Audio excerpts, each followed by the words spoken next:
এই ভিডিঅ'টোত আমি বাৰগ্ৰাফ বা দন্তলেখ তৈয়াৰ কৰিবলৈ শিকিম। এটা সংবাদ মাধ্যমৰ এজন সাংবাদিকে নিজৰ সন্ধিয়াৰ বতৰৰ প্ৰতিবেদন দিবলৈ প্ৰস্তুতি চলাই আছিল। যোৱা শীতকালীন ধুমুহাত ওচৰৰ সকলো চহৰত কিমান বৰফ পৰিছিল সেই কথা জানিবলৈ তেওঁ স্থানীয় সকলো বতৰ কেন্দ্ৰলৈ ফোন কৰিছিল। শীতকালীন ধুমুহাৰ সময়ত প্ৰতিখন চহৰত কিমান বৰফ পৰিছিল তাক দেখুৱাবলৈ এটা বাৰগ্ৰাফ বা দন্তলেখ তৈয়াৰ কৰিব লাগে। এতিয়া আমাৰ ক'ত কিমানকে বৰফ পৰিছিল সেইখিনি এই তালিকাখনত দিয়া হৈছে। শীতকালীন ভূমিত বৰফৰ পৰিমাণ আছিল 9 সেন্টিমিটাৰ, তুষাৰ গাঁৱত বৰফৰ পৰিমাণ আছিল 21 সেন্টিমিটাৰ, ফ্লেগ টাউনত বৰফৰ পৰিমাণ আছিল 15 সেন্টিমিটাৰ, চিলি চিটিত বৰফৰ পৰিমাণ আছিল 6 সেন্টিমিটাৰ। এতিয়া আমি এই তথ্যখিনিৰ সহায়ত আমি এটা দন্তলেখ তৈয়াৰ কৰিব লাগে। আৰু দন্তলেখৰ x অক্ষত আছে আমাৰ চহৰ বা x অক্ষত আমাৰ চহৰবোৰৰ নাম আছে আৰু y অক্ষত বৰফৰ পৰিমাণ আছে।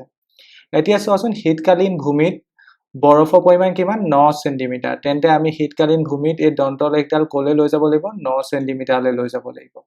ওকে, নেক্সট চোৱা তুষাৰ গাঁৱত বৰফৰ পৰিমাণ 21 সেন্টিমিটাৰ। তেন্তে আমি তুষাৰ গাঁও দন্তলেখডাল আমি 21লৈ লৈ যাব লাগিব। ক'লৈ নিম 21লৈ।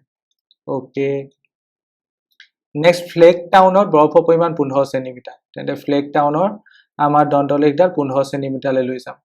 একেদৰে লাষ্টতো চিলি চিটিত বৰফৰ পৰিমাণ 6 সেন্টিমিটাৰ। তেন্তে আমি এইটো ক'লৈ লৈ যাম 6 সেন্টিমিটাৰলৈ লৈ যাম।